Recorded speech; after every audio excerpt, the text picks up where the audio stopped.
লন্ডনের house of কমন্সে Sunamganj জেলা welfare association ইউকের নবগঠিত কমিটির অভিষেক ও অ্যাচিভমেন্ট অ্যাওয়ার্ড অনুষ্ঠিত হয়েছে। অনুষ্ঠানে সভাপতিত্ব করেন সংগঠনের সভাপতি মোহাম্মদ আবুল লেইচ।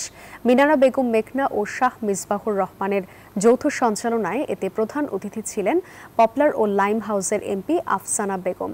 বক্তব্য রাখেন কাউন্সিলর ভিপি ইকবাল হোসেন, কোষাধ্যক্ষ Shayekh Mia, deputy civic mayor councillor Mohammad Islam, councillor Humayun Kabir, Jamal Uddin Mukaddus সহ অনেকেই। দ্বিতীয় পর্বে যুক্তরাজ্যে বসবাসরত সুনামগঞ্জের গুণীজনদের অ্যাচিভমেন্ট অ্যাওয়ার্ড দেয়া হয়।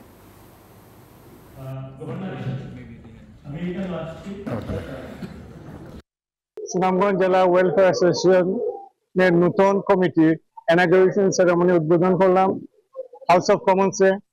Specially thanks to councillor deputy mayor of Croydon, Councillor Islam, the Immigration and Exceptional Achievement Award for many people in our Bengali community who have, inspired us and the next generation. সুনামগঞ্জের মুখ যারা উজ্জ্বল করেছেন, Britain থেকে যারা সুনামগঞ্জের মুখ উজ্জ্বল করে আমাদেরকে গর্বিত করেছেন, তাদেরকে সম্মান দিতে পেরে আমরা অত্যন্ত আনন্দিত এবং গর্বিত। বান্ডেল থাকলে প্রতি সেনমানিতে টাকা বাঁচবে। বিকাশ সেনমানি বান্ডেল কিনে জিতুন প্রতি লেনদেনে।